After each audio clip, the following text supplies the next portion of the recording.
Good evening everyone, welcome to Alpha Mentors. और आज की क्लास में हम क्लास 11th पॉलिटी का चैप्टर 2 कंप्लीट करेंगे, जो कि fundamental rights in the Indian constitution है। फर्स्ट ऑफ ऑल एक स्टोरी से समझने की कोशिश करें तो स्वदेश कुमार अपने दोस्त के साथ में अपने विलेज की किसी रोड साइड होटल पे टी का ऑर्डर करते हैं। और जब टी का ऑर्डर करते हैं तो स्वदेश कुमार जो होते हैं वो टी वेंडर को जानते हैं, लेकिन जो उनके दोस्त होते हैं उनसे टी वेंडर जो होते हैं वो उनकी कास्ट पूछते हैं। और कास्ट पूछने का जो रीज़न होता है वो रीज़न यहाँ पे शो किया गया है एक डिस्क्रिमिनेशन के तौर पे। हम सभी को पता है कि पास्ट की जो सोसाइटी थी, पास्ट सोसाइटी जो थी उसके अंदर डिस्क्रिमिनेशन जो था वो सोसाइटी के अंदर बहुत ज़्यादा था। कॉन्स्टिट्यूशन लिखने के टाइम पे जो डिस्क्रिमिनेशन था वो भी ज़्यादा हो सकता है, लेकिन जब कॉन्स्टिट्यूशन लिखा गया तो इंडिया का विजन इस तरीके से देखा गया था कि इन फ्यूचर के टाइम पे जब ये डिस्क्रिमिनेशन है उसे कम किया जाए। ऐसा इसलिए किया जाना चाहिए था क्योंकि जब हमारी सोसाइटी डिस्क्रिमिनेशन, इक्वलिटी, फ्रीडम, इन सब चीज़ों को सभी लोगों में जब इक्वली नहीं बांट सकती तो हमारी सोसाइटी एक अच्छे तौर पे ग्रो नहीं करेगी। चैप्टर 2 के अंदर एज एन इंट्रोडक्शन हम पढ़ेंगे what are the fundamental rights, what is the difference between fundamental rights and DPSP. DPSP means directive principle of state policies. उसके बाद हम preventive detention, bill of rights क्या होते हैं, और जब हम किसी फंडामेंटल राइट्स के बारे में बात कर रहे हैं तो ऐसी कौन कौन सी अथॉरिटीज़ हैं, like NHRC, national human rights commission, जो कि गवर्नमेंट ने एक लॉ के द्वारा 1993 के अंदर सेट किया है। इन सारी चीज़ों को हम आज के चैप्टर में डिस्कस करने वाले हैं। इस चैप्टर के एंड तक हम ये सारी चीज़ें समझ जाएंगे कि what are various fundamental rights listed in the constitution. Like जब कॉन्स्टिट्यूशन लिखा गया था तो देयर आर 6 फंडामेंटल राइट्स और एक फंडामेंटल राइट था राइट टू प्रॉपर्टी का, लेकिन लास्टली उसको थोड़ा सा चेंज किया गया और उसको एक लीगल राइट बना दिया। How this rights are protected. जब फंडामेंटल राइट्स कॉन्स्टिट्यूशन दे रहा है तो एक अथॉरिटी ऐसी साइन की हुई होनी चाहिए हमारे पास जो उन राइट्स की प्रोटेक्शन करेगी। लाइक किसी के फंडामेंटल राइट्स अगर गवर्नमेंट के थ्रू या किसी के थ्रू वायलेटेड होते हैं तो उस पर्सन के पास एक ऐसी अथॉरिटी होना चाहिए जहाँ पे वो जाके इन चीज़ों को डिस्कस कर सके कि मेरे फंडामेंटल राइट्स का वायलेशन हुआ है और अब इसका जो रिजल्ट है वो मुझे चाहिए। What role the judiciary has played in protecting and interpreting these rights। जब हम सेकंड पॉइंट को समझ रहे थे how this rights are protected, तो थर्ड पॉइंट में हमारे सामने एक वर्ड आता है judiciary. Like mostly fundamental rights का वायलेशन जब भी होता है तो जुडिशरी जो है वो एक इंपॉर्टेंट रोल को प्ले करती है ताकि गवर्नमेंट और किसी भी दूसरी अथॉरिटी के थ्रू जो फंडामेंटल राइट्स सिटीजन को कॉन्स्टिट्यूशन ने दिए हैं वो वायलेट नहीं हो सके। और what is the difference between the fundamental rights and directive principle of state policy. Fundamental rights जो हैं और डीपीएसपी लिखने में और सुनने में बहुत हद तक इक्वल लग सकते हैं, लेकिन जो डीपीएसपी है वो कुछ चेंजेस में फंडामेंटल राइट्स से बहुत ज़्यादा अलग है और फंडामेंटल राइट्स जो हैं वो डीपीएसपी से बहुत ज़्यादा अलग है। चैप्टर को स्टार्ट करते हैं। The importance of right. यहाँ पे एक एग्जाम्पल है, 1982 के अंदर एशियन गेम्स के जो वर्कर्स थे उनको अंडरपेड पेमेंट मिली थी और अंडरपेड पेमेंट मिलने के साथ ही वो बहुत पुअर कंडीशन में काम कर रहे थे। पुअर कंडीशन में काम करने के लिए और जब उनकी सिचुएशन को देखा गया जो कि एक अंडरपेड थी और एक तरफ पुअर कंडीशन थी, इसी के साथ में जो हमारे सोशल साइंटिस्ट थे वो सुप्रीम कोर्ट के अंदर एक पिटीशन को फाइल करते हैं कि जो ये वर्कर्स हैं जो एशियन गेम्स के लिए कंस्ट्रक्शन का काम कर रहे हैं, जिनकी पेमेंट जो है वो बहुत ज़्यादा कम है और जो कंडीशन उनको मिलनी चाहिए वो नहीं मिल पा रही, इतनी पुअर कंडीशंस हैं कि एक तरीके से उनका एक्सप्लॉइटेशन हो रहा है। और फंडामेंटल राइट्स जो है राइट अगेंस्ट एक्सप्लॉइटेशन को बताता है, जिस वजह से सोशल साइंटिस्ट ने एक पिटीशन फाइल की सुप्रीम कोर्ट के अंदर कि इनके राइट्स का वायलेशन हो रहा है। देन कोर्ट क्या करता है कि एक ऑर्डर पास करता है और ये इंश्योर करता है कि जो वर्कर्स हैं उनको मिनिमम वेजेस मिलने चाहिए। मिनिमम वेजेस मिलने का मतलब है कि जब इतनी अंडरपेड सिचुएशन में कोई इंसान काम कर रहा है और इतनी पुअर कंडीशन में जब इंसान काम कर रहा है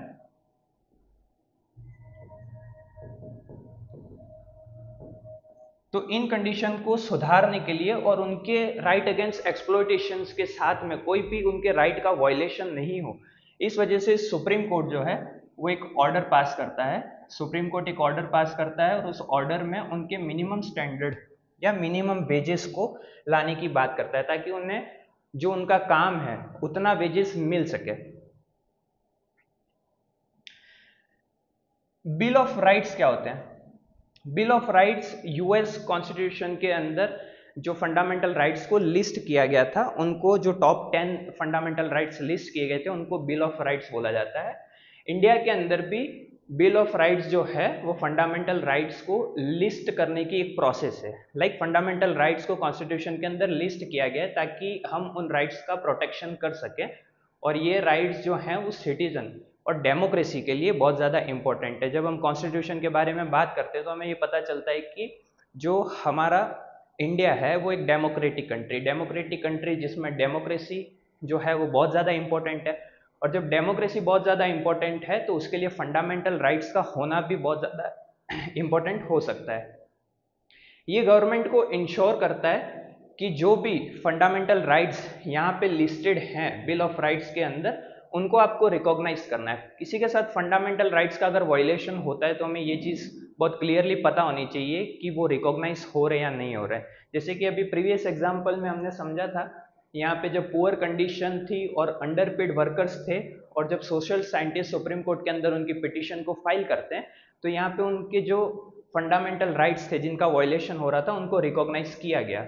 जब इनको रिकॉग्नाइज किया जाएगा तो इनके साथ ही उनके फंडामेंटल राइट्स की रेस्पेक्ट करना भी बहुत ज़्यादा इंपॉर्टेंट है, क्योंकि ये कॉन्स्टिट्यूशन के थ्रू हमको प्रोवाइड हुआ है। It prevent misuse of power and provide remedies if rights are violated. ये फंडामेंटल राइट्स जो हैं वो कॉन्स्टिट्यूशन के थ्रू किसी सिटीजन को मिले हुए हैं, और ये इनके मिसयूज होने से पहले और जो एक रेमेडी प्रोवाइड करता है गवर्नमेंट को, कॉन्स्टिट्यूशन प्रोवाइड करता है, लाइक ये वायलेट नहीं होने चाहिए, रिकॉग्नाइज होने चाहिए टाइम टू टाइम, और इनकी सारी रेस्पॉन्सिबिलिटीज जो है वो कॉन्स्टिट्यूशन एज अ थ्रू अपने ऊपर लेता है। Fundamental rights in Indian constitution, जब हम चैप्टर की स्टार्टिंग में ये समझ रहे हैं कि there are 6 type of fundamental rights in the Indian constitution, तो हमको ये भी पता होना चाहिए कि कॉन्स्टिट्यूशन जो 6 टाइप्स के राइट्स हैं वो कौन कौन से फंडामेंटल राइट्स हमको देता है।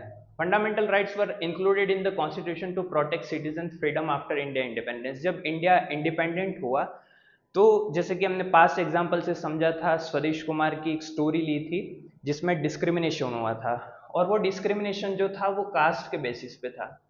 हो सकता है कि कास्ट के बेसिस पे, रिलीजन के बेसिस पे आगे भी जो डिस्क्रिमिनेशन है वो कंटिन्यू रहे। इस वजह से सिटीजन की फ्रीडम आफ्टर इंडिपेंडेंस मीन्स 1947 के बाद से जब इंडिया इंडिपेंडेंट हुआ तो उसके बाद से सिटीजन के पास ये राइट्स होने चाहिए, और ये राइट्स जो हैं वो कॉन्स्टिट्यूशन ने प्रोवाइड किए हैं। These rights are guaranteed by the constitution and can not be violated by the government. जब ये राइट हमको कॉन्स्टिट्यूशन प्रोवाइड कर रहा है तो कॉन्स्टिट्यूशन ये भी बता रहा है कि ये राइट्स जो हैं वो गवर्नमेंट के थ्रू वायलेटेड नहीं होंगे। यहाँ पे एक एग्जाम्पल है, एक होते हैं ऑर्डिनरी राइट्स,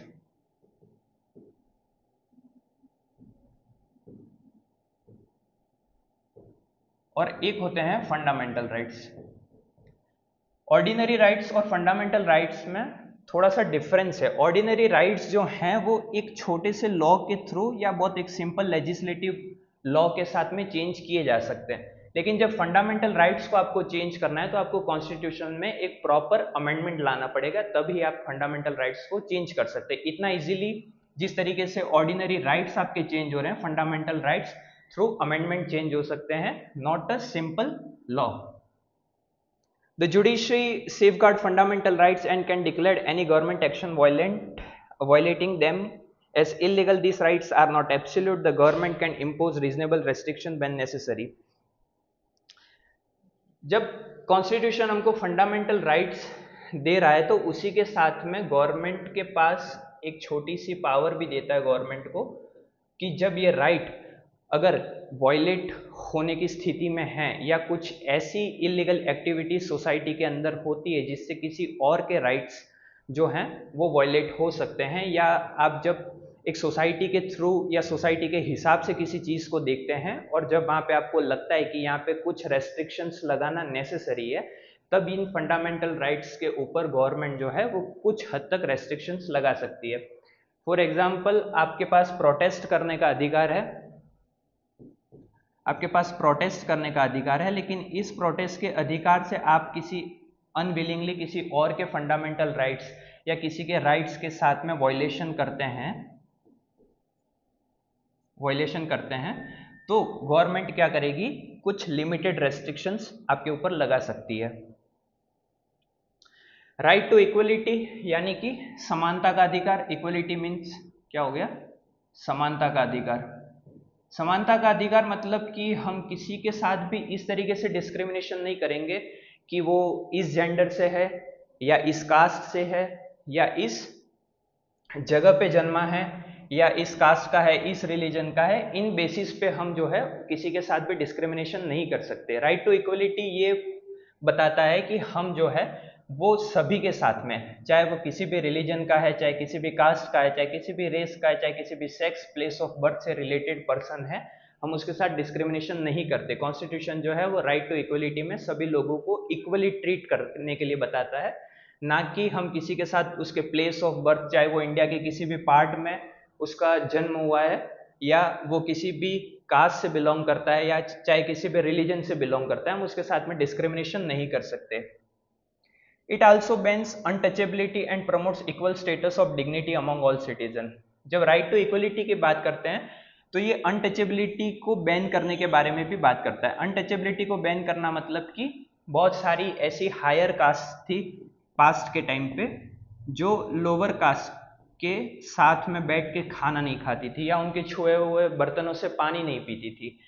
इस टाइप की जो डिस्क्रिमिनेशन की प्रोसेस थी वो आगे कॉन्स्टिट्यूशन में कम हो सके या बिल्कुल खत्म हो सके, इसके लिए जो है वो राइट टू इक्वलिटी कॉन्स्टिट्यूशन के अंदर अनटचेबिलिटी को बैन भी करता है। लेकिन जब चीज़ों के प्रोज होते हैं तो उनके कॉन्स भी उसी के साथ में चलते रहते हैं। अनटचेबिलिटी का करंट सिनेरियो के टाइम पे एक एग्जाम्पल देखें तो बिहार की एक कास्ट है मुसहर। ये कम्युनिटी ऐसी है जिन्हें अभी तक अपने राइट्स के बारे में नहीं पता है, ना गवर्नमेंट की कोई वेलफेयर ऐसी स्कीम है जो इनके लिए अभी तक यूजफुल रही है। और यहाँ पे जो हायर कास्ट के लोग हैं या सोसाइटी का एक ऐसा ग्रुप है जो यहाँ पे अभी भी अनटचेबिलिटी के अंदर मानता है। मतलब मुसहर एक ऐसी कम्युनिटी है जो और लोगों के साथ में बैठ के खाना नहीं खा सकती और लोगों के साथ में बैठ के किसी भी सोशल एक्टिविटी में पार्टिसिपेट नहीं कर सकती।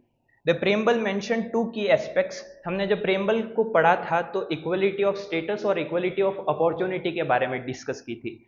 इक्वलिटी ऑफ स्टेटस यानी कि सभी को इक्वल स्टेटस देने की बात कही थी, और जब इक्वलिटी ऑफ अपॉर्चुनिटी देने की बात की गई थी तो अपॉर्चुनिटी यानी कि किसी भी तरीके की फील्ड है उसके अंदर जब आप जॉब के लिए अप्लाई करते हैं तो वहां पे भी religion, caste, race, place of birth के अकॉर्डिंगली आपके साथ डिस्क्रिमिनेशन नहीं होगा, क्योंकि हमारा कॉन्स्टिट्यूशन राइट टू इक्वलिटी को प्रमोट करता है।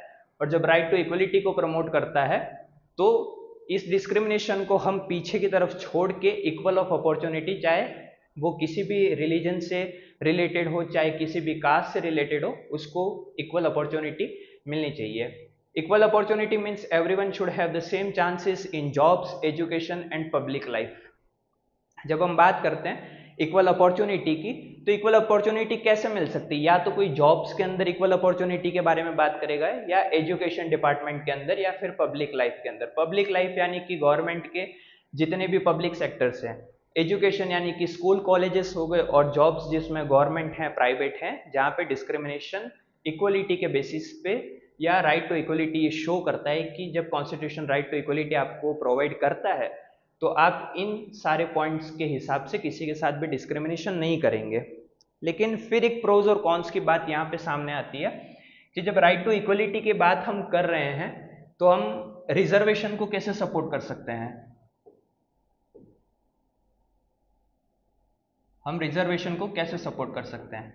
जब इक्वलिटी की बात कर रहे हैं तो कोई इजीली किसी एजुकेशन फील्ड के अंदर जॉब ले लेता है और किसी को नहीं मिलती, तो वहां पे रिजर्वेशन आ गया। जब रिजर्वेशन आ गया तो फिर इक्वलिटी कैसे रही?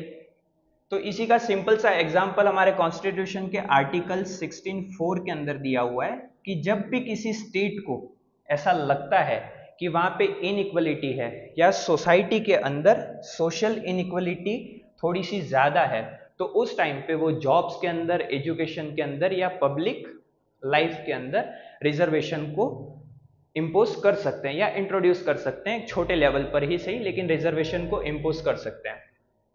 राइट टू इक्वलिटी के बाद में हमारे पास एक राइट और आता है, फंडामेंटल राइट, जो कि है right to freedom. Right to freedom में यहाँ इमेज में शो किया गया है, आपके पास अपने एक्सप्रेशन की और अपने नोट्स की, अपने थॉट्स की फ्रीडम है। और ये फ्रीडम और ज़्यादा किस तरीके से दी गई है? Right to freedom and right to equality, एक तो स्वतंत्रता का अधिकार और एक समानता का अधिकार, दोनों ही डेमोक्रेसी के मेन एसेंशियल पिलर्स हैं। लाइक जब इंडिया के सिटीजन्स को राइट टू फ्रीडम मिलेगा और राइट टू इक्वलिटी मिलेगी, इक्वलिटी मीन्स जब आपके साथ किसी भी तरीके का डिस्क्रिमिनेशन नहीं होगा। फ्रीडम यानी कि रिलीजन के बेसिस पे आप जिसे चाहें उसे पूछ सकते हैं, आप मंदिर मस्जिद जहाँ पे भी जाएं, जाना चाहें जा सकते हैं, या फिर आपके थॉट्स एक्सप्रेस करने की, आपके एक्सप्रेशन या आपकी स्पीच की जो फ्रीडम है, वो फ्रीडम और इक्वलिटी की फ्रीडम डेमोक्रेसी के लिए बहुत इसेंशियल पिलर है। Liberty means freedom of thought, expression and actions. हमने जब प्रेम्बल पढ़ा था तो वहाँ पे पढ़ा था लिबर्टी को पढ़ा था, और लिबर्टी के अंदर हमने थॉट्स को पढ़ा था, लिबर्टी ऑफ एक्सप्रेशन को पढ़ा था और लिबर्टी एंड एक्शंस को पढ़ा था। यानी कि आपके पास अपने थॉट की लिबर्टी है, एक्सप्रेशन की लिबर्टी है, लेकिन ये लिबर्टी कैसी है? विद इन लिमिट्स है, रेस्पॉन्सिबिलिटीज विद इन लिमिट्स है, यानी कि कुछ लिमिट्स हो सकती हैं जिससे सोसाइटी के अंदर कोई भी ऐसी इलीगल एक्टिविटी नहीं हो। ये और ये वही चीज़ है कि गवर्नमेंट जो है कभी कभार जो आपके राइट्स, फंडामेंटल राइट्स हैं, उन पे कुछ रेस्ट्रिक्शंस कुछ हद तक लगा सकती है। Freedom doesn't mean doing anything one likes, it comes with responsibilities. जैसा कि अभी हमने समझा कि इट कम्स विद रेस्पॉन्सिबिलिटीज, यानी कि फ्रीडम का ये मतलब नहीं है कि आप जो भी करना चाहें वो कर सकते हैं। गवर्नमेंट कुछ रेस्ट्रिक्शंस लगा सकती है और उन्हीं रेस्ट्रिक्शंस के साथ आपके ऊपर भी अपने जो फंडामेंटल राइट्स हैं उनके ऊपर कुछ लिमिट्स लगती है, जिसकी वजह से जो फ्रीडम है वो कुछ रेस्पॉन्सिबिलिटीज के साथ में आती है, जो लिबर्टी है वो कुछ लिमिट्स के साथ में आती है। Everyone freedom must be enjoy without harming other और डिस्टर्बिंग लॉ एंड ऑर्डर। अभी हमने जैसे समझा कि जो फ्रीडम का मतलब है वो आपको थॉट्स, आपके एक्सप्रेशन, आपकी फ्रीडम को कॉन्स्टिट्यूशन ने प्रोवाइड किया है आप लोगों को कि आपके पास राइट टू फ्रीडम है, आपके पास जो है राइट टू फ्रीडम है, लेकिन फ्रीडम कुछ लिमिट्स के साथ में है। और इन लिमिट्स का मतलब ये है कि आप जो है सोसाइटी के अंदर किसी को डिस्टर्ब करके या सोसाइटी के अंदर किसी को हार्म पहुंचा के अपनी फ्रीडम को एंजॉय कर रहे हैं, तो ये फिर एक गलत प्रोसेस है। और ये फंडामेंटल राइट जो है वो आप किसी और के राइट्स को वायलेट करके एंजॉय कर रहे हैं। दैट्स वाई जो गवर्नमेंट है वो कुछ रेस्ट्रिक्शंस, कुछ लिमिट्स यहाँ पे ऐड कर सकती है। Right to life and personal liberty, जब राइट टू फ्रीडम को हम पढ़ते हैं तो उसी का एक सब पार्ट आता है कि right to life and right to personal liberty. Right to life और राइट टू पर्सनल लिबर्टी क्या होती है? आपको ये एंश्योर करवाती है कि आपके पास आप जो हैं, no one can be deprived of life और freedom except by lawful procedures. No person can be arrested without being informed of the reason for the arrest, or every arrested person has the right to lawyer of the choice for defense. जब हम right to life और personal liberty के बारे में बात करते हैं, right to life और पर्सनल लिबर्टी के बारे में बात करते हैं, तो क्या है कि एक पर्सन है जिसने एक क्राइम को किया है, लेकिन फिर भी जिस पर्सन ने उस क्राइम को अटेंड किया है उस पर्सन के पास भी अपनी पर्सनल लिबर्टी का राइट है, और उस पर्सनल लिबर्टी के राइट के थ्रू उस पर्सन को जब आप अरेस्ट करेंगे तो उसको आपको प्रॉपर एक जस्टिफिकेशन देना पड़ेगा कि आपको इस बेसिस पे हम अरेस्ट कर रहे हैं। या फिर उस पर्सन को जब अरेस्ट किया जाएगा तो विद इन 24 आवर्स के अंदर हमको उसको पास की किसी मजिस्ट्रेट के पास में ले जाना पड़ेगा। पुलिस का काम है किसी पर्सन को अरेस्ट करना, लेकिन लाइफ और पर्सनल लिबर्टी की जब हम बात करते हैं तो उस पर्सन को जो है वो अगर कोई सजा सुनानी है वो जज का काम है, और इसी के थ्रू 24 आवर के अंदर नियर मजिस्ट्रेट जो भी हैं उनके पास पुलिस का ले जाने की उनकी ड्यूटी रहती है कि 24 आवर के अंदर जिस पर्सन ने क्राइम को किया है उसे मजिस्ट्रेट के सामने पेश किया जाएगा।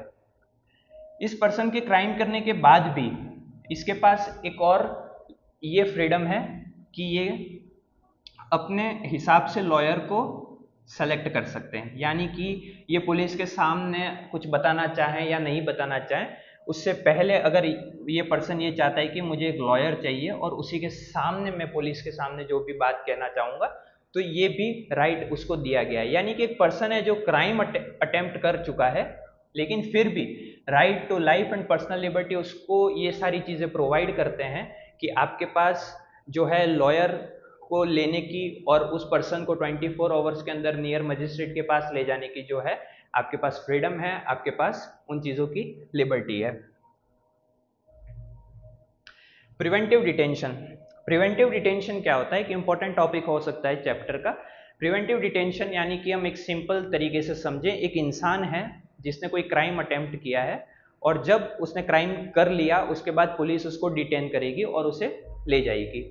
लेकिन कई बार ऐसा होता है कि कुछ ऐसे एग्जाम्पल हमारे सामने आते हैं कि जो गवर्नमेंट है या कोई एक ऐसी अथॉरिटी है जिसने एक ऐसे पर्सन को अरेस्ट किया है जिसके ऊपर कुछ डाउट्स थे।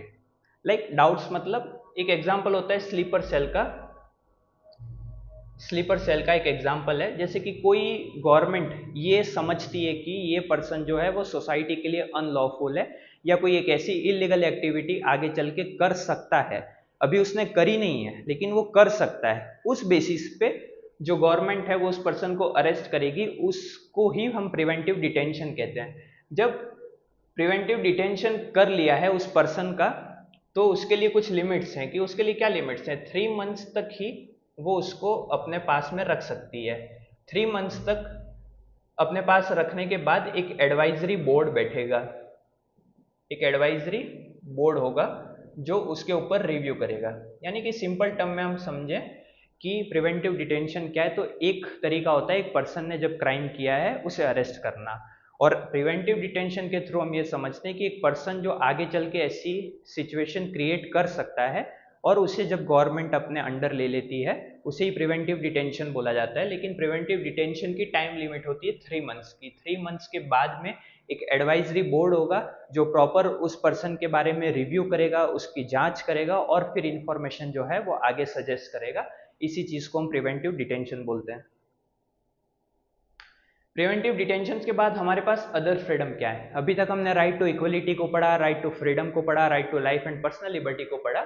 उसी के साथ में जो है फ्रीडम्स दूसरी कौन कौन सी हैं, तो under the right to freedom citizen also have right like freedom of speech. आपके पास फ्रीडम ऑफ स्पीच है, पीसफुल असेंबली के लिए फ्रीडम है, but this comes with government imposed restrictions. But यहाँ पे कुछ रेस्ट्रिक्शंस हो सकती हैं। ऐसा इसलिए हो सकता है कि आप जो प्रोटेस्ट समझ रहे हैं कि ये पीसफुली है वो किसी और के राइट्स को वायलेट कर सकता है। जैसे कि हम कई बार समझते हैं कि हमारे पास लिबर्टी ऑफ एक्सप्रेशन है, लिबर्टी ऑफ स्पीच है या राइट ऑफ पीसफुल असेंबली है, लेकिन आप 1000 की मात्रा में अब क्राउड को इकट्ठा कर लेते हैं और उससे जो आसपास के लोग हैं उनके साथ में कुछ प्रॉब्लम्स होती हैं, सोसाइटी के अंदर कुछ ऐसी अनलॉफुल एक्टिविटीज क्रिएट होती हैं जिसके थ्रू गवर्नमेंट है वो कुछ रेस्ट्रिक्शंस यहाँ पे लगा सकती है। रेस्ट्रिक्शंस इसलिए लगाए जा सकते हैं क्योंकि हम पब्लिक ऑर्डर को मेंटेन करते हैं, हम पीस को मेंटेन करते हैं और लोगों की मॉरलिटी को मेंटेन करते हैं। जब आपने 1000 की क्राउड को इकट्ठा कर लिया और आपके सबके थॉट्स ये फाइनली हुए कि आप एक पीसफुल असेंबली है या आप एक सिंपल सा प्रोटेस्ट कर रहे हैं, लेकिन उसी के साथ में आपने पब्लिक ऑर्डर का ध्यान नहीं रखा है, यानी कि आपकी वजह से दूसरे लोग परेशान हो रहे हैं या फिर वहाँ पे पीस जो है, शांति जो है वो किसी न किसी तरीके से भंग हो रही है, या फिर लोगों की मॉरलिटी जो है उसमें से ही कोई एक पर्सन आके कोई ऐसी अनलॉफुल एक्टिविटी को क्रिएट करने की कोशिश करता है, जिस वजह से गवर्नमेंट जो है वो अदर फ्रीडम्स के अंदर कुछ ना कुछ रेस्ट्रिक्शंस लगा सकती हैं। अदर फ्रीडम जो है वो सब पार्ट है राइट टू फ्रीडम का।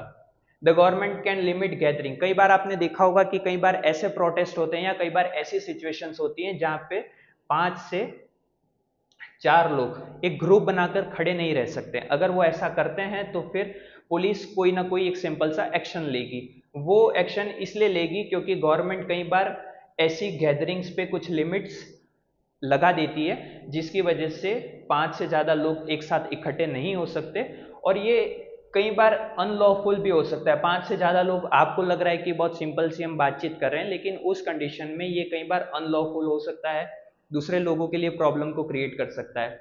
दो such powers can be misused, public awareness and vigilance help prevent this and protect genuine protest sorry. तो कई बार क्या होता है कि इन पावर्स का मिसयूज भी किया जाता है। गवर्नमेंट जो है वो भी मिसयूज कर सकती है, या लोग जो हैं वो भी कहीं ना कहीं मिसयूज कर सकते हैं। जैसे कि आप ये प्रोटेस्ट का एक एग्जांपल या इमेज देख रहे होंगे। कई बार क्या होता है कि एक सिंपल सा प्रोटेस्ट आगे चल के बहुत ज़्यादा उग्र हो जाता है, और ऐसी कंडीशन में कुछ रेस्ट्रिक्शंस लगाने गवर्नमेंट के लिए असेंशियल, बहुत ज़्यादा ज़रूरी हो जाते हैं, ताकि वो पब्लिक ऑर्डर को और लॉ को मेंटेन कर सके। राइट ऑफ अक्यूज्ड क्या है? राइट ऑफ अक्यूज्ड यानी कि किसी भी पर्सन को अगर गवर्नमेंट जो है वो अरेस्ट करती है तो ये एक प्रोसीजर हो सकता है, लेकिन कोई भी पर्सन किसी भी एक गलत काम के लिए एक से ज़्यादा बार पनिश नहीं होगा। ये राइट ऑफ अक्यूज्ड है। अक्यूज्ड यानी कि जो इंसान क्राइम कमिट कर चुका है उससे हम अक्यूज्ड बोलते हैं, लेकिन अक्यूज्ड के पास भी ये राइट्स है कि एक से ज़्यादा बार ऑफेंस, अगर वो एक ऑफेंस किया है उसने और उसके लिए उसे एक से ज़्यादा बार पनिशमेंट मिल रही है, तो वो यहाँ पे गलत है। ये कौन बताता है? राइट ऑफ अक्यूज बताता है। राइट ऑफ अक्यूज किसके थ्रू बताता है? कॉन्स्टिट्यूशन के थ्रू बताता है। No law shall declare any action illegal from a back date. कोई एक बेक डेट की प्रोसेस चल रही है, जब सारी चीज़ें जुडिशरी है उन्होंने अपना जजमेंट पास कर दिया, और उस जजमेंट के पास होने के बाद जब उसने अपनी सजा काट ली है और बहुत सारी चीज़ें हो चुकी हैं, उसके बाद में एक रेट्रोस्पेक्टिव पनिशमेंट के लिए वो पर्सन फिर से अरेस्ट नहीं किया जाएगा। ये चीज़ हमको राइट ऑफ अक्यूज के अंदर पता चलती है। No person shall be force to give evidence against himself और हरसेल्फ। कई बार आपने सुना होगा कि जो जज या हाई कोर्ट है, जो सुप्रीम कोर्ट है, उसके अंदर जो पुलिस ने रिकॉर्डिंग है या पुलिस के जो पास जो एविडेंस है, या जो क्रिमिनल है उसने जो पुलिस को चीज़ें बता रखी हैं, वो बहुत ज़्यादा तरीके से मान्य नहीं होती हैं। ऐसा इसलिए होता है क्योंकि राइट ऑफ अक्यूज्ड के थ्रू एक पर्सन को ये राइट भी मिला हुआ है कि अगर उसने क्राइम किया है और वो पर्सन जानता है कि हाँ मैंने इस क्राइम को किया है, लेकिन फिर भी उसे फोर्स्ड नहीं कर सकते आप कि वो अपने ही खिलाफ एविडेंस दे, चाहे वो किसी हिमसेल्फ और हरसेल्फ यानी मेल फीमेल चाहे कोई भी हो, आप उसे इतना फोर्स नहीं कर सकते कि नहीं तुझे खुद से ये जज को बताना है या अपने लिए खुद से एक ड्राफ्ट तैयार करना है कि हाँ तूने ये क्राइम किया है। आप ऐसा नहीं करवा सकते। Every accused person must get a fair opportunity to defend themselves in court. और एवरी अक्यूज्ड पर्सन मीन्स वो पर्सन जिसने क्राइम किया है। हो सकता है कि वो सबके थॉट्स के हिसाब से गलत पर्सन है, उसने मर्डर किया है तो वो गलत हो सकता है, लेकिन फिर भी अकॉर्डिंग टू कॉन्स्टिट्यूशन और in constitution right of accused ये बताता है कि वो पर्सन जो है उसको भी एक फेयर अपॉर्चुनिटी मिलनी चाहिए कि वो अपने आप को डिफेंड कर सके। और इसी का हमने प्रीवियस एग्जांपल देखा था कि जब आप किसी को अरेस्ट करते हैं तो 24 आवर्स के अंदर नियर मजिस्ट्रेट के पास आप उसको ले जाएंगे और उसे भी अपने लिए एक लॉयर करने की परमिशन है, या उसका लॉयर करने का अपना एक राइट है। Right again exploitation. जब हमने स्टार्ट किया था चैप्टर तो हमने 1982 के अंदर एशियन गेम्स वर्कर का एक एग्जांपल लिया था, जो मैं ये बता रहा था कि वहां पे जो कंडीशंस थी वो अंडरपेड थी और जो कंडीशंस थी वो बहुत ज़्यादा पुअर थी। अंडरपेड यानी कि जितना उन्हें पैसा मिलना चाहिए था उस काम के लिए उतना नहीं मिला, या फिर पुअर कंडीशंस, जो फैसिलिटीज़ उन्हें मिलनी चाहिए थी वो नहीं मिली। तो कॉन्स्टिट्यूशन जो है वो ऐसे एक्सप्लॉइटेशंस के लिए अगेंस्ट में है, और कॉन्स्टिट्यूशन ये प्रोहिबिट करता है कि आप फोर्स लेबर जैसे कि बेगर और ह्यूमन ट्रैफिकिंग जो है वो किसी भी तरीके से करते हैं तो आप एक क्राइम कर रहे हैं। Like in the past Indian society force labour करना या ह्यूमन ट्रैफिकिंग करना, ह्यूमन ट्रैफिकिंग मतलब ह्यूमंस को एज अ स्लेव यूज करना। स्लेव यानी कि पूर्ण रूप से किसी के आधिपत्य में गुलाम बना के रखना स्लेव कहलाता है। और ह्यूमन ट्रैफिकिंग है आप किसी छोटे बच्चे को या विमेंस को या किसी मेल को आप एक जगह से दूसरी जगह पे उसकी तस्करी कर रहे हैं, ट्रैफिकिंग कर रहे हैं, तो वो एक तरीके से गलत है। और ये जो है वो उसके एक्सप्लॉइटेशंस, उसके राइट्स का एक्सप्लॉइटेशंस हो रहा है, जिस वजह से कॉन्स्टिट्यूशन इस चीज़ को प्रोहिबिट करता है। Buying and selling of human beings और using them as slaves is a criminal offence. जैसा कि हमने समझा कि ह्यूमंस को स्लेव बना करके रखना पास की सोसाइटी में हो चुका है, लेकिन आज के टाइम पे अगर कोई ऐसा काम करता है तो वो क्रिमिनल ऑफेंस होगा और उसके लिए उसे पनिशमेंट मिलेगी। Employment of children below 14 years. कई बार ऐसी सिचुएशंस होती हैं, कुछ ऐसी फैमिलीज हैं जिनके पास बहुत ज़्यादा या बहुत अच्छे से अपने स्टैंडर्ड को मेंटेन करने के लिए पैसा नहीं है, तो वो क्या करते हैं कि अपने बच्चों को या खुद ऐसी फैक्ट्रीज में काम करते हैं जहाँ जो फैक्ट्रीज बहुत ज़्यादा हैजार्डियस हैं, कुछ केमिकल फैक्ट्रीज हैं या कुछ ऐसी फैक्ट्रीज जहाँ पे लाइफ का एक तरीके से रिस्क रहता है। ऐसी सिचुएशंस में जो 14 ईयर के बच्चे हैं उनका एम्प्लॉयमेंट करना, जैसे कि माइंस हो गया, फैक्ट्रीज हो गया और कोई डेंजरस जॉब हो गया, तो हमारा राइट अगेंस्ट एक्सप्लॉयटेशन कॉन्स्टिट्यूशन के थ्रू बताता है कि 14 साल से बच्चे का ऐसी जगहों पे काम करना पूर्ण रूप से खत्म किया जाना चाहिए, या अगर कोई ऐसा करता है तो वो फिर एक क्रिमिनल ऑफेंस होगा, वो एक क्राइम के अंदर इंक्लूड होगा। Exploitation of the poor and under privilege by the wealthy और money lenders is punishable by law. जब हम इंडियन की फिर से पास सोसाइटी के बारे में बात करेंगे तब हम ये समझेंगे कि जो मनी लेंडर्स थे, जिनके पास बहुत ज़्यादा पैसा था, वो क्या करते थे कि जो अंडर प्रिविलेज्ड हैं या जो पुअर गरीब लोग हैं उनको उनके राइट्स का एक्सप्लॉयटेशन करते थे। मतलब जिस तरीके से चाहें वो उस तरीके से उनसे काम करवा सकते थे, जिस तरीके से चाहें वो उनसे अपने काम को निकलवा सकते थे। कौन लोग? जो बहुत ज़्यादा वेल्दी थे और बहुत ज़्यादा जिनके पास पैसा था। लेकिन आज के टाइम पे अगर आप ऐसा कोई कदम उठाते हैं तो वो लॉ के थ्रू पनिशेबल होगा, यानी कि आपको उसकी सज़ा मिलेगी, वो एक क्राइम के अंदर काउंट होगा। With child labour banned and right to educational ensured this right become more meaningful for children. जब हम 14 ईयर के बच्चों की एम्प्लॉयमेंट ऐसी जगह पे बंद करने की बात करते हैं जो बहुत ज़्यादा हैजार्डियस है या कोई माइंस है जहाँ पे 14 साल से बच्चे कम नहीं होने चाहिए, तो हमारा डीपीएसपी बताता है कि 6 to 14 ईयर्स के जो बच्चे हैं 6 to 14 ईयर्स के जो बच्चे हैं उनको एक कंपलसरी एजुकेशन दी जानी चाहिए। तो यहाँ पे वही चीज़ लिखी गई है कि आपको जो है बच्चों को माइंस और उनके थ्रू काम करवाना एक तरीके से क्रिमिनल ऑफेंस है, जबकि हमारा डीपीएसपी बताता है कि 6 to 14 ईयर्स के जो बच्चे हैं उनको एक कंपलसरी जो एजुकेशन है वो दी जानी चाहिए। जब ये काम यहाँ से बंद होगा और जब इनको 6 to 14 ईयर्स के बच्चों को कंपलसरी एजुकेशन के लिए प्रमोट किया जाएगा तो हमारी सोसाइटी जो है वो एक अच्छे तरीके से ग्रो करने में हेल्पफुल हो पाएगी।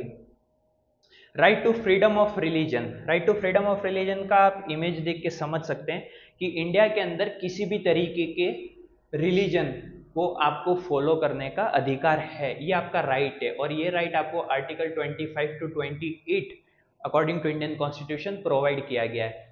Freedom of conscience every person has the right to believe in practice and propagate any religion. मतलब कि इंडिया का कोई भी सिटीजन है जो किसी भी तरीके का रिलीजन को प्रैक्टिस करना चाहता है, लाइक हिंदू, मुस्लिम, सिख, ईसाई, आप किसी भी तरीके के रिलीजन को प्रैक्टिस करना चाहते हैं या उसे आगे बढ़ाना चाहते हैं तो आपके पास ये राइट है अकॉर्डिंग टू आर्टिकल 25 to 28। आपके पास उस धर्म को मानने का अधिकार है, उस धर्म की वर्शिप करने का अधिकार है। और जो लोग हैं इंडिया के सिटीजन्स वो किसी भी तरीके से उस रिलीजियस रिचुअल्स को, उन प्रेयर्स को, उन सेरेमनीज को फ्रीली अटेंड कर सकते हैं, ये आपके पास राइट है। लेकिन right to freedom of religion के अंडर में हम एक चीज़ देखते हैं, वो है फोर्स्ड लेबर, फोर्स्ड कन्वर्जन।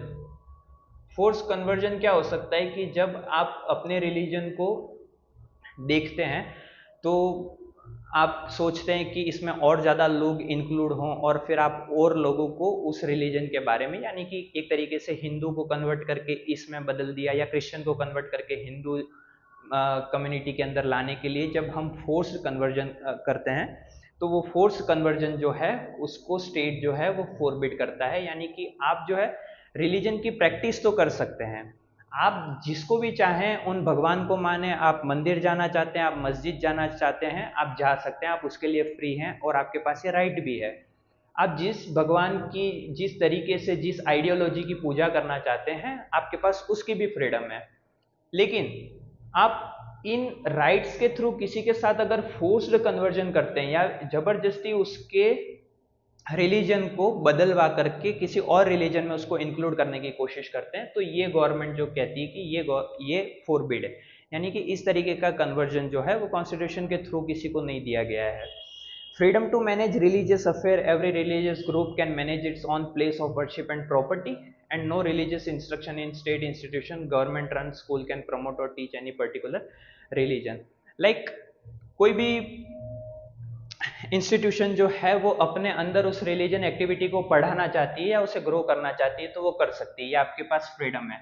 आपके पास वर्शिप की फ्रीडम है, आपके पास रिलीजियस ग्रुप बनाने की फ्रीडम है, आपके पास उस रिलीजन के लिए प्रॉपर्टी को लेने की देने की फ्रीडम है। लेकिन इन सब के चलते आप अगर एक फोरबिड कन्वर्जन करते हैं या फोर्स्ड कन्वर्जन करते हैं तो वो आपके लिए फोरबिड हो सकता है, यानी कि जो गवर्नमेंट है वो किसी भी रिलीजन के पर्सपेक्टिव से या किसी भी सोसाइटी के एक ऐसे सेक्टर को ये बताने की कोशिश करती है कि आप किसी को भी फोर्स्ड कन्वर्जन नहीं करवा सकते। बाकी आपके पास फ्रीडम है, चाहे आप उसकी प्रॉपर्टी लें, आप उसको अपने एजुकेशनल इंस्टीट्यूशन के अंदर पढ़ाएं, चाहे आप उसकी वर्शिप करें, चाहे कोई और चीज़ें। Freedom of faith and equality of all religion, culture and educational rights. Cultural and educational rights जो है वो कुछ ऐसी कम्युनिटीज़ के बारे में है जो कि ट्राइबल कम्युनिटीज़ हैं, लाइक कुछ ऐसी माइनॉरिटी कम्युनिटी, कुछ ऐसी माइनॉरिटीज़ कम्युनिटी जिनकी पॉपुलेशन इंडिया के अंदर बहुत कम है, लेकिन फिर भी वो माइनॉरिटीज़ अपने कल्चर को ग्रो करना चाहती हैं या अपने रिलीजन को फॉलो करना चाहती हैं या अपने जो फेयर्स हैं उनको ऑर्गेनाइज करना चाहती हैं, तो उनके पास भी ये सारी अथॉरिटी है according to cultural and educational rights. Equality of all religion means समानता का अधिकार है। सारे लोग जो हैं, हिंदू हैं, चाहे मुस्लिम हैं, चाहे सिख हैं, चाहे ईसाई हैं, सारे रिलीजन जो हैं, इनके अलावा भी कोई आइडियोलॉजी है, इनके अलावा भी कोई और रिलीजन अगर इंडिया में है तो वो सभी इक्वल हैं। क्योंकि हमने जब प्रीएम्बल पढ़ा था तो हमने समझा था कि जो है इंडिया किस तरीके की कंट्री है, एक सेक्युलर कंट्री है, और सेक्युलर कंट्री सेक्युलरिज्म कब फॉलो किया जा सकता है, जब आप सभी रिलीजन को इक्वल ट्रीट करेंगे। कोई आपसे पूछता है कि इंडिया में किस तरीके के रिलीजन को फॉलो किया जाता है, तो आपका आंसर जो है वो ये होना चाहिए कि इंडिया जो है वो एक सेक्युलर कंट्री है, और अकॉर्डिंग टू सेक्युलर कंट्री, एक सेक्युलर कंट्री होने के नाते जो इंडिया है वो सारे रिलीजन को इक्वली ट्रीट करता है। Freedom of faith and worship में हमने अभी समझा था कि जो आपके पास वर्शिप करना है, आपको किसी आइडियोलॉजी को मानना है, आपको किसी भी रिलीजन को मानना है, तो आप इतने फ्री हैं, कॉन्स्टिट्यूशन आपको यह राइट प्रोवाइड करता है कि आप फेथ और वर्शिप के लिए बिल्कुल फ्री हैं। All religions are equal before the law. The state does not favor or discriminate against any religion. कोई भी ऐसा रूल या लॉ, और स्टेट जो है, स्टेट यानी कि इंडिया या पर्टिकुलरली कोई स्टेट, इस फेवर को डिस्क्रिमिनेट नहीं करेगा। इंडिया जो है सेक्युलरिज्म को फॉलो करता है। हमने अभी यहाँ पे समझा कि हम सेक्युलर हैं, यानी कि हमारे यहाँ पे जो भी रिलीजन है उन सभी रिलीजन की इक्वलिटी, हम सभी को समान तौर पे मानते हैं। Every person has equal access to public places and opportunity regardless of religion or caste. Minorities have the right. अब यहाँ पे हमने कल्चरल एंड एजुकेशनल राइट को जब पढ़ा तो हमने पढ़ा कि जो माइनॉरिटीज़ हैं उनके पास भी ये राइट है कि वो अपने कल्चर, अपनी लैंग्वेज, अपने ट्रेडिशन को कॉन्स्टिट्यूशन के अंडर क्या कर सकते हैं, प्रोटेक्ट कर सकते हैं। मतलब ऐसा नहीं है कि कोई एक ग्रुप है जो कि लार्जली इंडिया के अंदर फैला हुआ है, जिनकी पॉपुलेशन बहुत ज़्यादा है, और कोई एक ऐसा ग्रुप है जो कि बहुत कम पॉपुलेशन के अंडर इंडिया में रह रहा है, तो आप इनके साथ में डिस्क्रिमिनेशन नहीं कर सकते। तो वही बताता है कि जो हमारे पास फ्रीडम है, फ्रीडम ऑफ रिलीजन है, उसी के अंदर एक सब पार्ट आता है कल्चरल एंड एजुकेशनल राइट का, और जो कल्चरल एंड एजुकेशनल राइट है वो हमको बताता है कि ये माइनॉरिटीज़ के साथ भी इक्वलिटी करेगा, और जब माइनॉरिटीज़ जो हैं वो उनके कल्चर, उनकी लैंग्वेज, उनके ट्रेडिशन को प्रोटेक्ट करने के लिए पूर्ण रूप से सही है, क्योंकि उनके साथ भी डिस्क्रिमिनेशन नहीं किया जाएगा। कल्चरल ग्रुप्स जो हैं वो अपने इंस्टीट्यूशन को इस्टेब्लिश कर सकते हैं, उनको रिजर्व कर सकते हैं, उनको प्रमोट कर सकते हैं, और उनकी हेरिटेज जो है, उनकी जो कल्चर है, उनकी जो विरासत है, उसको भी जो है वो संभाल के रख सकते हैं। Minorities have the right to establish and manage educational institute of their choice. Minorities अगर को लगता है कि उन्हें कोई एक ऐसे इंस्टीट्यूशनल या एजुकेशनल इंस्टीट्यूशन को इस्टेब्लिश करना है तो वो आर्टिकल 30 के हिसाब से अपने इंस्टीट्यूशन और अपनी एजुकेशनल जो इंस्टीट्यूशन हैं उनको इस्टेब्लिश कर सकते हैं। The state can not discriminate in granting aid. और जो स्टेट है इन कंडीशंस में, चाहे वो माइनॉरिटीज़ के साथ में हो, चाहे वो किसी और रिलीजन के साथ में हो, किसी भी तरीके का कोई भी डिस्क्रिमिनेशन नहीं करेगा। अगर वो किसी को एड प्रोवाइड कर रहा है तो वो सभी को इक्वली तरीके से एड प्रोवाइड करेगा, या किसी इंस्टीट्यूशन को हेल्प कर रहा है तो वो सभी इंस्टीट्यूशन को एक तरीके से इक्वली हेल्प करने की कोशिश करता रहेगा। फिर है right to constitutional remedies. Right to constitutional remedies जो है वो आर्टिकल 32 के अंदर है। और राइट टू कॉन्स्टिट्यूशनल रेमेडीज यानी कि जब आपको लगता है कि आपके फंडामेंटल राइट्स का वायलेशन हुआ है तो आप जो है वो एक ऐसी अथॉरिटी के पास जा सकते हैं और ये बता सकते हैं कि मेरे साथ और मेरे फंडामेंटल राइट्स का वायलेशन हुआ है।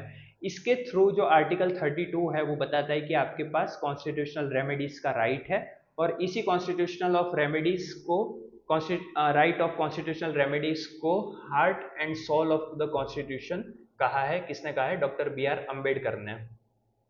आर्टिकल 32 क्या प्रोवाइड करता है? सिटीजन को ये राइट प्रोवाइड करता है कि वो सुप्रीम कोर्ट जा सकता है। अब सिंपल सा एक क्वेश्चन आता है कि अगर राइट्स का वायलेशन होता है, अगर आपके फंडामेंटल राइट्स जो हैं वो वायलेटेड हो रहे हैं, तो आप कौन सी अथॉरिटी के पास जाएंगे? तो आप जुडिशरी में, जो सुप्रीम कोर्ट है, सबसे बड़ा जो न्यायालय है, वो उसके पास ये पावर है या उसके पास ये अथॉरिटी है कि वो आपके फंडामेंटल राइट्स को वायलेट होने से बचाएगा या उस पर कोई जजमेंट सुनाएगा। The supreme court and high court issue Ritz for the enforcement of rights. जब आपके राइट्स और राइट्स जो हैं वो वायलेट होते हैं तो जो हमारा हाई कोर्ट है और जो सुप्रीम कोर्ट है, इनके पास ये अथॉरिटी है कि ये कुछ प्रकार की रिट्स लेके आते हैं। रिट्स का मतलब क्या होता है? कुछ ऐसे प्रोविजंस लेके आते हैं जो आपके फंडामेंटल राइट्स के वायलेशन होने से बचाएंगे, जिसमें से पहली है हेबियस कॉर्पस, जो कि ये ऑर्डर पास करती है कि आप किसी भी इलीगली पर्सन, हेबियस कॉर्पस मतलब कि एक रिट है, और ये रिट सुप्रीम कोर्ट या हायर कोर्ट के द्वारा जो है वो ये बताना चाहती है कि आप अगर किसी पर्सन को इलीगली डिटेन करके लेकर आए हैं तो आपको उसको रिलीज करना पड़ेगा जितना जल्दी हो सके उतना, क्योंकि ये उसके फंडामेंटल राइट्स का वायलेशन है। मैंडामस जो है वो बताती है कि कोर्ट जो है वो पब्लिक ऑफिशियल्स को अपनी लीगल ड्यूटी करने के लिए ऑर्डर दे सकता है। अगर कोर्ट को ये पता चलता है कि कोई भी पब्लिक ऑफिशियल जो है वो अपने लीगली तरीके से ड्यूटी नहीं कर रहा है, तो फिर वो इस रिट का यूज़ करेगी और पब्लिक ऑफिशियल को ये ऑर्डर देगी कि वो अपनी लीगल ड्यूटी करे, सही तरीके से करे। प्रोहिबिशन यानी कि जो लोअर कोर्ट्स हैं उनको अपनी अथॉरिटी से बड़े काम करने के लिए, या लोअर कोर्ट जो हैं, सेशन कोर्ट्स जो हैं, डिस्ट्रिक्ट कोर्ट्स जो हैं, उनको अपनी अथॉरिटी से बाहर जाने से पहले जो है हाई कोर्ट और सुप्रीम कोर्ट रोक सकती हैं कि ये आपकी अथॉरिटी नहीं है, आप इस पे काम नहीं कर सकते। तो सुप्रीम कोर्ट और हाई कोर्ट उन कंडीशंस को अपने अंडर लेके काम करेंगी। क्यो वारंटो जो है वो बताता है कि check if a person is legally holding a public office. कई बार कुछ डॉक्यूमेंट्स के रिगार्ड्स में और कई बार ऐसी सिचुएशंस होती है जब पर्सन जो है वो इलीगली ऑफिस को या इलीगली तरीके से ऑफिस में काम कर रहे होते हैं, तो जो ये रेट है ये सुप्रीम कोर्ट और हाई कोर्ट के थ्रू हमको पता चलती है, और ये पर्सन ये चेक करके क्यो वारंटो के थ्रू सुप्रीम कोर्ट और हाई कोर्ट ये चेक करते हैं कि पर्सन जो है वो इस काम को लीगली कर रहा है या नहीं कर रहा है। और फिर आती है certiorari. The court orders lower court to transfer a matter pending to higher authorities of court. और जो कोर्ट है वो ऑर्डर करेगा लोअर कोर्ट्स को कि आप जो है आपके पास जो पेंडिंग केसेस पड़े हैं या पेंडिंग जो अथॉरिटी है आपके पास, उसे सुप्रीम कोर्ट या हाई कोर्ट के पास ट्रांसफर कर दें। अब जब हमने पढ़ा था कि फंडामेंटल राइट्स का वायलेशन होता है, लाइक कोई क्रिमिनल है जिसे अरेस्ट किया गया है, क्रिमिनल को अरेस्ट किया गया है और उसे जेल हो गई है, जेल में उसके फंडामेंटल राइट्स का वायलेशन हो रहा है, तो उसे देखने के लिए एज अ वॉच डॉग आपके पास कुछ इंस्टीट्यूशन होनी चाहिए। वो इंस्टीट्यूशन PUCL और PUDR थी as a watch dog. Like किसी के फंडामेंटल राइट्स का वायलेशन हो रहा है तो PUCL, people union for civil liberties, और public union for democratic rights जो थे वो इस तरीके के काम कर रहे थे कि लोगों के फंडामेंटल राइट्स अगर वायलेट होते हैं तो उन्हें रोकने का काम कर रहे थे। लेकिन 1993 के अंदर NHRC की इस्टेब्लिशमेंट होती है। NHRC means national human rights commission. National human rights commission क्या काम करती है? नेशनल ह्यूमन राइट्स कमीशन जो है वो प्रोटेक्ट और प्रमोट करती है ह्यूमन राइट्स को। इसकी कंपोजिशन कैसी है? कंपोजिशन यानी कि नेशनल ह्यूमन राइट्स किस लोगों को अपनी अथॉरिटी के अंदर सेलेक्ट करेगा?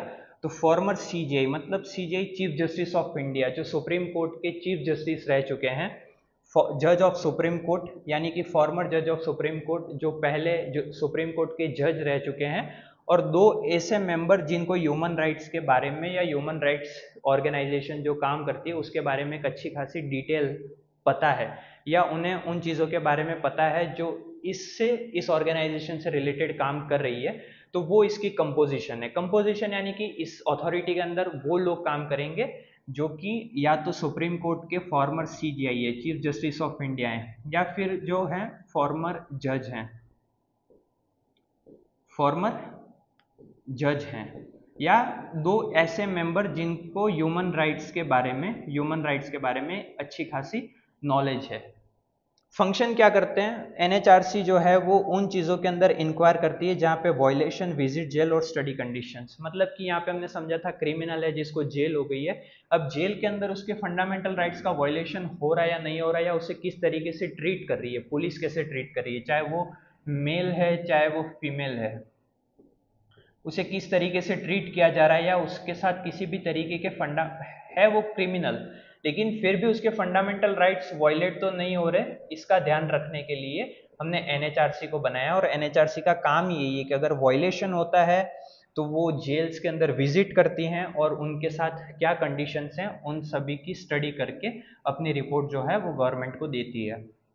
ठीक है, कंप्लेंट्स क्या हो सकती हैं? कंप्लेंट्स थाउजेंड्स ऑफ कंप्लेंट्स आती हैं, जैसे कि कस्टोडियल डेथ, यानी कि जेल के अंदर ही किसी क्रिमिनल की डेथ हो जाती है, इस तरीके की कंप्लेंट्स हैं, रेप्स हैं, पुलिस एक्सेसेस हैं, या इंडिग्निटी ऑफ वुमन है, यानी कि विमेंस के साथ में कोई इंडिग्निटी तरीके से प्रेजेंट आया है, या फिर पुलिस ने किसी के साथ बहुत ज़्यादा इस तरीके से मारपीट की है, या उसकी कस्टोडियल डेथ हो जाती है, तो ये सारी कंप्लेंट जो हैं वो NHRC के पास जाती है। नेशनल ह्यूमन राइट्स कमीशन जो है वो इस पर संज्ञान लेता है या प्रोसेस करता है अपनी सारी चीज़ों को, और फिर उसके बाद अपनी रिपोर्ट्स जो हैं वो गवर्नमेंट के पास देता है।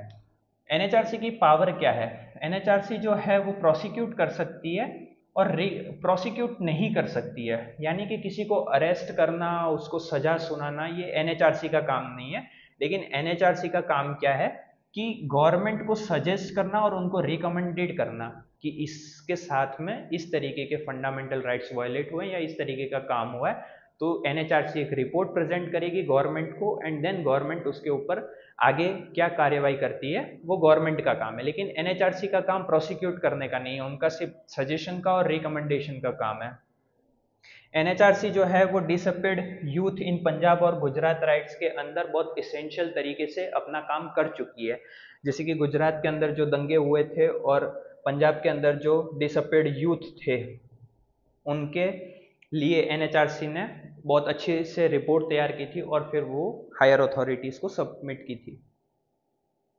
Directive principle of state policy, fundamental rights and directive principle of state policy जो हैं दिखने में बहुत हद तक हमको सेम लग सकते हैं, लेकिन जो DPSP है, article 36 to 51 part 4 of Indian constitution, fundamental rights are in part 3 of Indian constitution, और आर्टिकल 12 to 35 फंडामेंटल राइट्स हैं। तो सबसे पहले तो आर्टिकल्स चेंज हैं और फंडामेंटल राइट्स और DPSP का पार्ट चेंज है। लेकिन DPSP है क्या? DPSP जो है वो सोसाइटी को अच्छे तरीके से या गवर्नमेंट को एक सोशल मैसेज के तौर पे ये बताती है कि आपको जो है सोसाइटी का वेलफेयर और सिटीजन का वेलफेयर करना है। ये कोई लीगली वैसा नहीं है कि आपको सिर्फ इनको इम्पोज करना ही है या लेकर आना ही है। जिस तरीके से फंडामेंटल राइट्स में इक्वलिटी है वो सभी लोगों के लिए है, लेकिन डीपीएसपी के जब एग्जाम्पल देखेंगे हम, तो वो स्टेट लाना चाहे या नहीं लाना चाहे वो स्टेट के ऊपर डिपेंड करता है। ये जो फ्यूचर गवर्नमेंट है उनके लिए पॉलिसी मेकिंग में हेल्पफुल रहते हैं। डीपीएसपी जो है वो लीगली इन्फोर्सेबल नहीं है या और नॉन जस्टिसेबल है। जिस तरीके से फंडामेंटल राइट्स का वायलेशन होने पर आप सुप्रीम कोर्ट पे जा सकते हैं और जुडिशरी को ये पावर दी गई है कि आप किसी के फंडामेंटल राइट्स वायलेट होते तो आप उस पर जजमेंट सुनाएंगे या उसकी हेल्प करेंगे। इस तरीके से डीपीएसपी जो है वो फंडामेंटल राइट्स से अलग हैं, जिस वजह से नॉन जस्टिसेबल हैं और लीगली इन्फोर्सेबल नहीं है। They carry moral force expecting government to implement them seriously, और मतलब कि गवर्नमेंट से ये एक्सपेक्ट कर रहे हैं कि वो इन्हें सीरियसली लेगी, ये हो सकता है इम्पोर्टेंट है। जैसे कि डीपीएसपी का एक एग्जांपल हमने दिया था, 6 to 14 ईयर्स के बच्चों को कंपलसरी एजुकेशन देना, या फिर एनवायरनमेंट को प्रोटेक्ट करना। एनवायरनमेंट को प्रोटेक्ट करना, इस एनवायरनमेंट को प्रोटेक्ट करना जो है वो हर स्टेट का अपना अलग अलग काम है। कहीं पे बहुत अच्छी तरीके से हो रहा है, कहीं पे बहुत अच्छे तरीके से नहीं हो पा रहा है, लेकिन फिर भी ये एक्सपेक्ट करता है कि गवर्नमेंट जो है वो इनके लिए काम करती रहेगी या एनवायरनमेंट प्रोटेक्शन के लिए कुछ स्कीम्स लेके आएगी, सोसाइटी के लिए कुछ वेलफेयर स्कीम्स लेके आएगी, और जो पीपल हैं वो डीपीएसपी को इम्प्लीमेंट करने के लिए गवर्नमेंट को अकाउंटेबल समझ सकते हैं। मतलब कि ये गवर्नमेंट की जिम्मेदारी है कि वो अपने सोसाइटी के अंदर, अपने नेशन के अंदर डीपीएसपी को किस हिसाब से इम्प्लीमेंट करते हैं। एग्जाम्पल ऑफ डीपीएसपी अगर हम समझें तो यहाँ पे कुछ 5 एग्जाम्पल्स दिए हुए हैं, जिसमें 6 to 14 ईयर्स तक के बच्चों को कंपलसरी और फ्री एजुकेशन देने की बात कही है। यहाँ पे equal pay for equal work, equal for both man and woman, चाहे मैन है चाहे विमेन है, आप अगर वो इक्वल वर्क कर रहा है, अगर समान काम कर रहे हैं, तो उससे जो पेमेंट मिलेगा वो भी इक्वली मिलना चाहिए। उस मैन और फीमेल के बीच में किसी भी तरीके का डिस्क्रिमिनेशन नहीं कर सकते आप। डिस्क्रिमिनेशन करके आप उनके साथ इस तरीके से डिस्क्रिमिनेशन नहीं करेंगे कि ये मैन है तो इसने काम किया तो इसे इतने पैसे दिए जाएं, और विमेन है तो उसने भी सेम मैन जितना ही काम किया लेकिन उसकी जो पेमेंट है वो आप कम दे रहे हैं। ऐसा नहीं होना चाहिए, क्योंकि ये डीपीएसपी के थ्रू हमको ये बताता है कि आप जितना जो लोग हैं उनमें डिस्क्रिमिनेशन किए बिना उनको equal pay for equal work का क्राइटेरिया अपनाएंगे। प्रमोशन ऑफ कॉटेज इंडस्ट्री, यहाँ पे कॉटेज इंडस्ट्री है और स्मॉल स्केल इंडस्ट्री। इंडस्ट्रीज जो हैं वो अपने बहुत तरीके से क्लासीफाई की जा सकती है, यानी कि एक तो इंडस्ट्री इन्वेस्टमेंट पर्पस से, ऑन द इन्वेस्टमेंट पर्पस यानी कि कितना इन्वेस्टमेंट कर रहे हैं और आपका टर्नओवर साल का कितना हो रहा है, ठीक है। फिर एक माइक्रो इंडस्ट्रीज होती हैं, एक स्मॉल इंडस्ट्रीज होती है, एक मीडियम इंडस्ट्रीज होती है, एक लार्ज इंडस्ट्रीज होती हैं, ठीक है। फिर इंडस्ट्रीज जो होती हैं वो प्राइवेट हो सकती हैं, ठीक है, या फिर गवर्नमेंट हो सकती हैं, या फिर इन दोनों के पार्टनरशिप के रेशियो के हिसाब से चल सकती हैं। लेकिन कॉटेज इंडस्ट्री और स्मॉल स्केल इंडस्ट्रीज क्या होती हैं? ऐसी इंडस्ट्रीज जिसमें आप घर से ही काम करें, बहुत ज़्यादा प्रॉफिटेबल बिजनेस नहीं है, लेकिन फिर भी आप उन कॉटेज इंडस्ट्री की हेल्प करेंगे जिसके थ्रू आप डीपीएसपी को इम्प्लीमेंट करने की कोशिश करते रहेंगे। Protection and improvement of the environment and wild life and provision of adequate livelihood and reducing income inequality. आप जो है लाइवहुड और इनइक्वलिटी के लिए एडिक्वेट पर्याप्त रूप से उन लोगों की हेल्प करेंगे जो सोसाइटी के अंदर इतने इक्वल तरीके से ट्रीट नहीं किए गए हैं, और आपको प्रोटेक्शन भी करना है और इम्प्रूवमेंट भी करना है। किसका? एनवायरनमेंट का और वाइल्ड लाइफ का।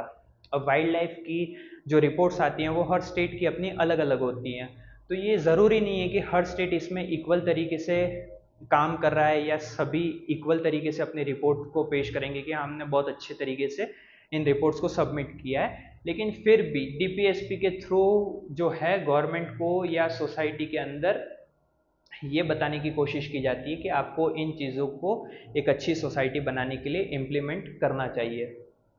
फंडामेंटल राइट्स एंड डीपीएसपी के बीच में कुछ बेसिक डिफरेंसेस हैं जिनको हम समझने की कोशिश करते हैं। फंडामेंटल राइट्स जो हैं वो लीगली इन्फोर्सेबल हैं, you can go to court if they are violated.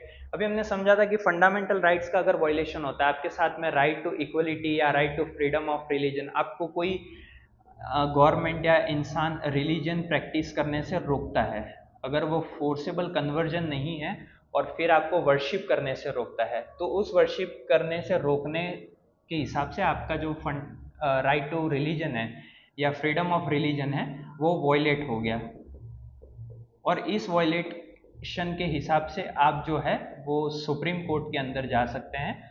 लेकिन डीपीएसपी जो है वो नॉट इन्फोर्सेबल है और by any court moral duty to the government only. ये डीपीएसपी जो है वो गवर्नमेंट की एक मॉरल ड्यूटी है, और गवर्नमेंट जो है वो इसको इम्प्लीमेंट करे या ना करे ये गवर्नमेंट की अपनी पॉलिसीज के अकॉर्डिंग हो सकता है। लेकिन फंडामेंटल राइट्स का वायलेशन होते में ही कोई सुप्रीम कोर्ट जाने के लिए जा सकता है, जबकि वो लीगली इन्फोर्सेबल है। यहाँ पे डीपीएसपी नॉट इन्फोर्सेबल है।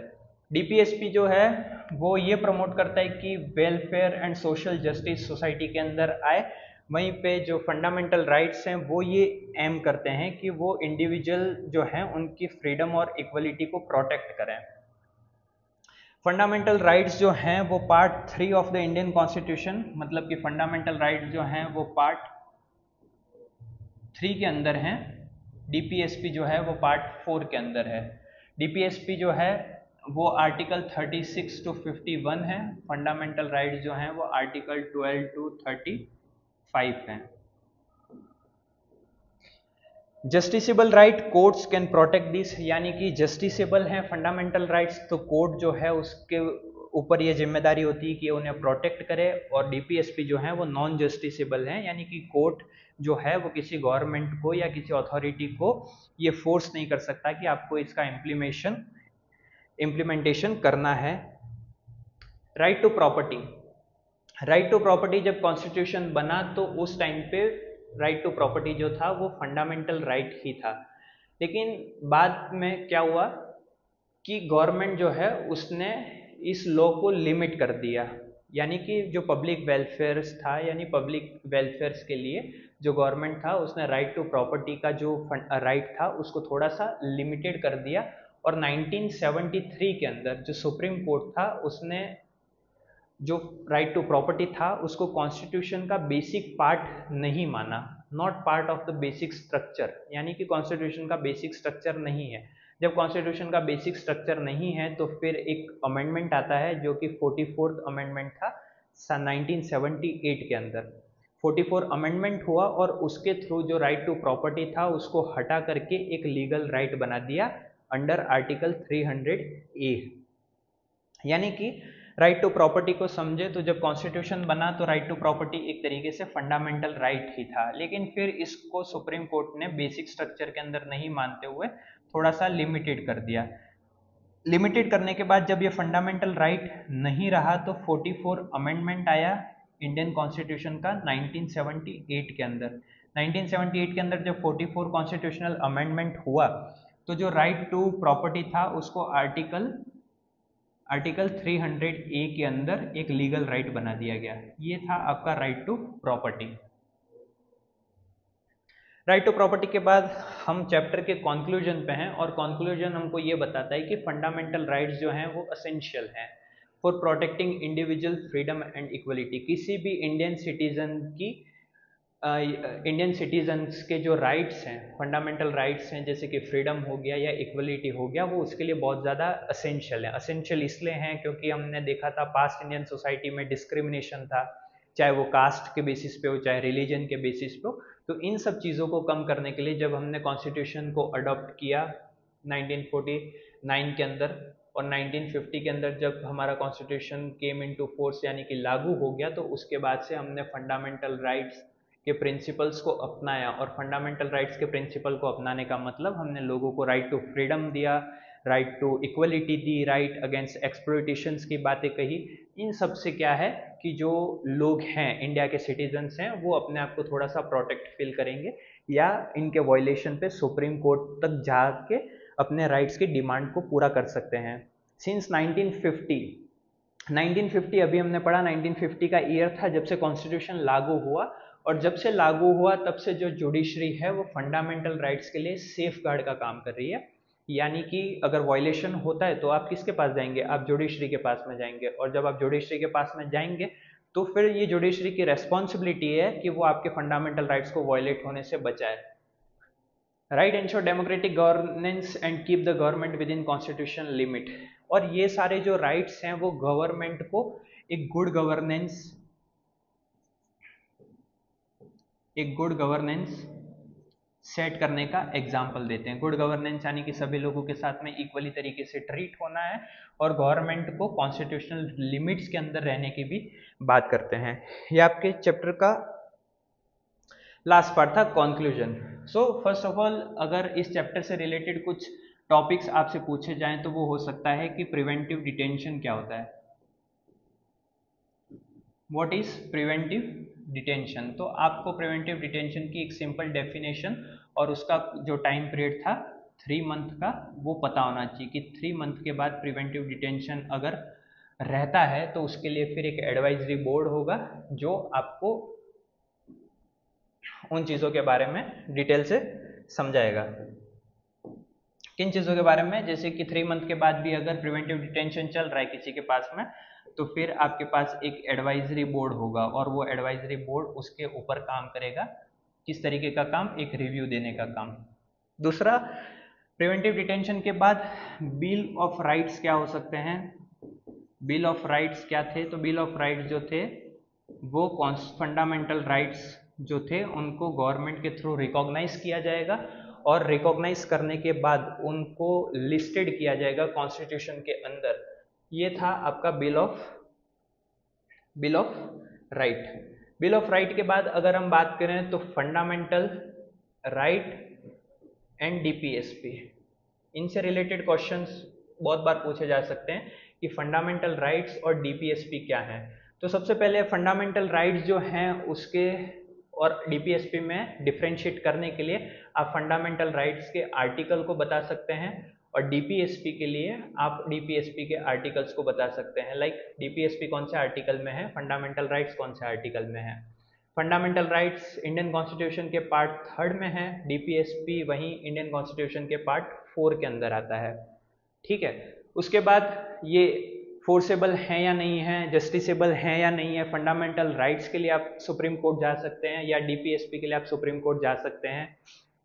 इन सब चीज़ों को डिफ्रेंशिएट करके आप फंडामेंटल राइट्स और डीपीएसपी के बीच में फ़र्क लिख सकते हैं। उसके बाद आपका था राइट टू अक्यूज्ड। जो अक्यूज्ड के राइट हैं उन चीज़ों के बारे में आप एक अच्छे से एग्जाम्पल को सेट करके लिख सकते हैं। बाकी सारी चीज़ें, right to equality, right to freedom of religion, एक एग्जाम्पल जैसे स्वदेश कुमार से हमने क्लास को स्टार्ट किया था उस एग्जाम्पल को, और इम्पोर्टेंस ऑफ राइट को, जैसे कि 1982 के अंदर एशियन गेम्स के जो वर्कर्स थे उनको अंडरपेड और पुअर कंडीशंस के अंदर काम करने के लिए फोर्स किया गया था, जिससे फिर कुछ सोशल साइंटिस्ट थे उन्होंने उन चीज़ों को सुप्रीम कोर्ट तक पहुंचाया, पिटीशन को फाइल किया, फिर सुप्रीम कोर्ट ने उन सारी सिचुएशंस को लीड किया। इस तरीके से आपका ये चैप्टर जो है वो लास्टली यहाँ पे ख़त्म होता है। I hope you like the class. Thank you.